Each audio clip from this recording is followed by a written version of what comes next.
Hello, my name is Selena. I'm a student from Utila International School, Guangzhou, in China. Currently, I am doing the PYP exhibition. The topic I am learning about is child labor. Today, I am going to inform you about this topic. I hope you enjoy. I also made an experiment. The whole day, about 12 hours, I made bracelets. Many of you might be thinking, what is child labor? I looked at many websites and what they said child labor is.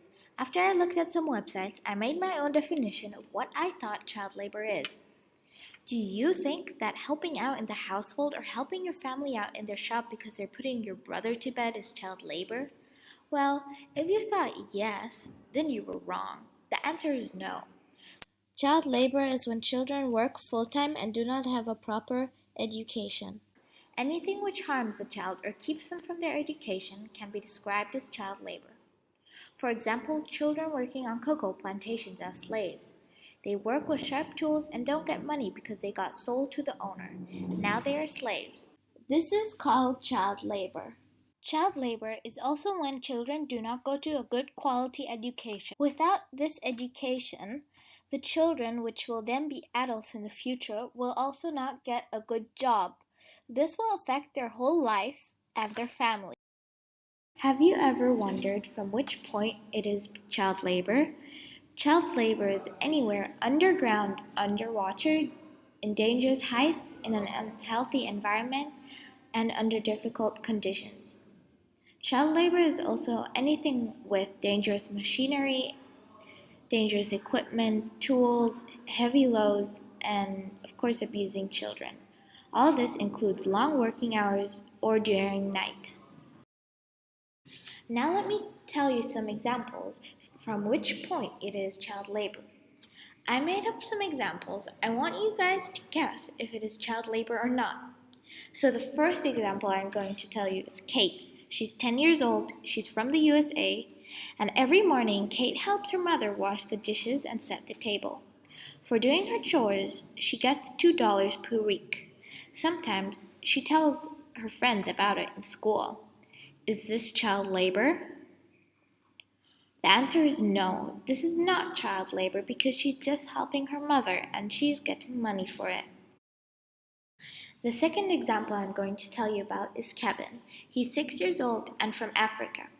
Kevin wakes up at 4 o'clock in the morning. He has to work because his father died early. Someone has to work and earn money in the family. At work, Kevin gets hit and beaten up if he does something wrong. He works the whole day, morning till night.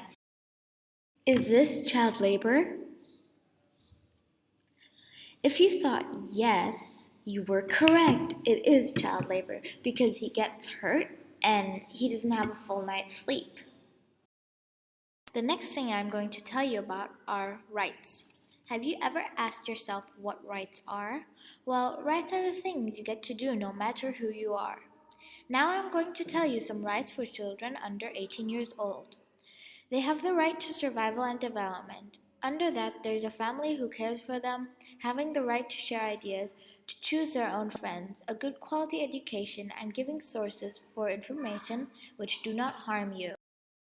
Another part of a child's rights are the views of the child. To that topic counts that decisions affect, the child has the right to name and privacy. The children of the world also have the right to non-discrimination. They know who they are. They are not threatened unfairly, no matter who they are. The children also have the right to belong to a country. I mentioned before that the children each deserve a name. They also have the right to an identity. Children have the right to choose their religion. They have the right to privacy. The children of the world have the right to be protected from harmful actions in body or mind. Other people should also be aware of the best interests of the child.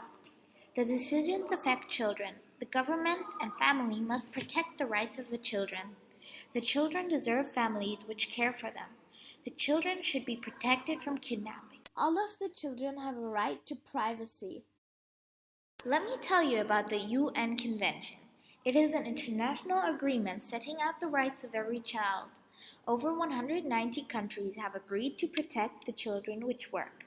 There is one question which I cannot find the answer to. If so many countries signed the UN Convention, why is there still child labor?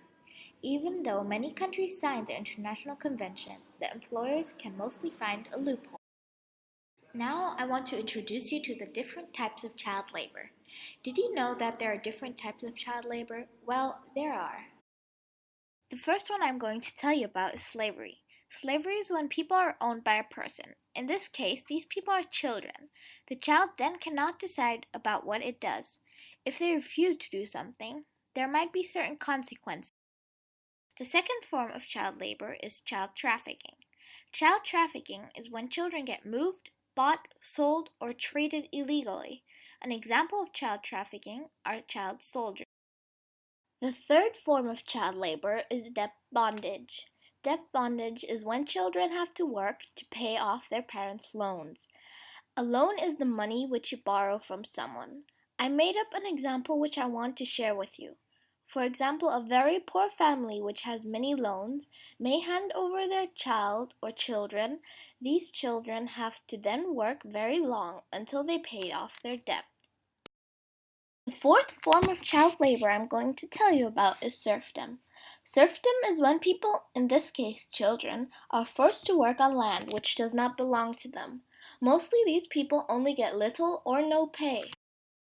There are also other forms of child labor such as producing and trafficking drugs. This mostly involves children. It is illegal to buy or sell drugs. Children might do this against their instinct or against their will.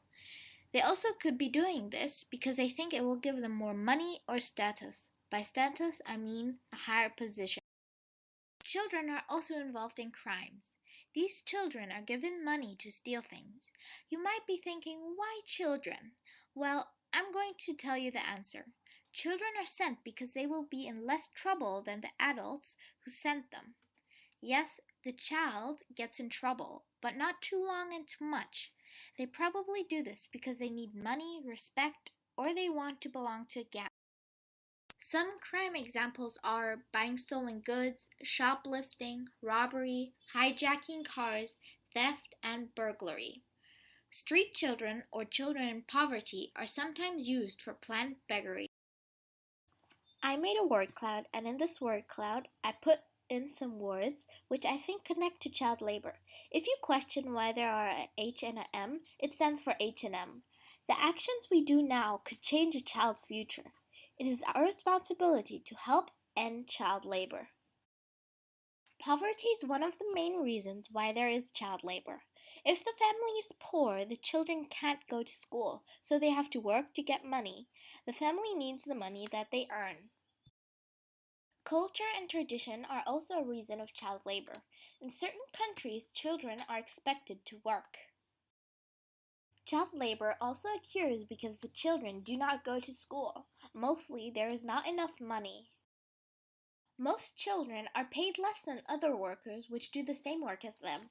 Children are also unlikely to ask for more money or to start a protest. Some children which are in the trap of child labor sometimes do not get any money. Some people think that children can handle some jobs better than adults. For example, many people think that children work better in carpet industries than adults because they have smaller fingers. But that is not true because some of the best carpets were made by adults. Have you ever thought why employers choose children? Well, if you have been asking yourself this question, I'm going to tell you the answer. The children will not argue about more money. The children do not realize that they are not paid as much as the others and that they don't get much money for the job they do. And the children have more respect, and which makes them easier to control. And they probably won't ask for more money or start a protest. And they don't have to pay children as much as adults because the children will probably not realize. So, yeah. When children work, their families will probably not complain because it is too high a risk to lose a job and get no money. From my perspective, it is an ongoing cycle: child labor, poverty, and no education or school. It is really hard for the families and children to get out of poverty and child labor. The children mostly follow in their parents' steps in poverty. Different types of fair trade. At the bottom you can see the sources. So why are there fair trade labels? To help consumers, to tell them which products they can buy or should trust. Fair Trade International. Their mission is to promote fair trading and to strengthen the farmer's position. Fair Trade USA. The idea behind it is that many people and organizations start a long-term development which offers better trading conditions to producers which benefit farmers, workers, consumers, and industry. Fair for Life. Their mission is to guarantee a positive relationship between producers and companies, workers and employers, sellers and buyers on the world market. They also guarantee the set standards are kept. There are many different ways we can help end child labor. We can educate ourselves, share the knowledge and information with other people. We can ask questions. We can ask questions about where the product comes from. We can buy fair trade and sweatshop free products whenever possible. And we can also borrow, trade, make things, and reuse things. We can grow our own food. We can share time and money for supporting. We can invest. So make sure your companies don't have child labor. We can contact government leaders, write letters to countries that allow any form of child labor, then they might or could strengthen and enforce their laws. And of course, you can educate others. You can encourage positive action. You can tell your classmates, teachers, give presentations, tell workers, tell people in your community. Remember, it does not have to be a big action. If many million people do small actions, all together it will turn into one gigantic action. Now coming towards the end of the video, you might be thinking, why should we help? We should help end child labor because the children's childhood is robbed, the children do not have school access, they get diseases, the children are offered work instead of their parents, children get hurt, their children and families are unaware of their rights, they get physical injuries, they sometimes get poisoning, the children and family mostly have long-term health problems. We should help them. If the children would be your children or your brothers and sisters, how would you feel? Would you just sit there and stare at them while they get sick and work? Or would you help them? The future of a country depends on children.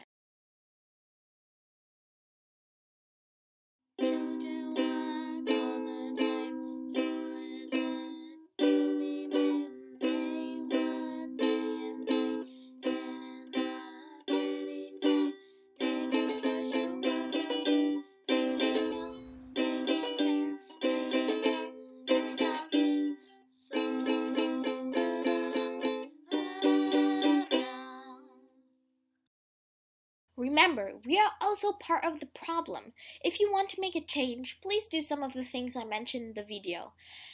And share this information in your community or online. It would make me very happy. Thank you for listening.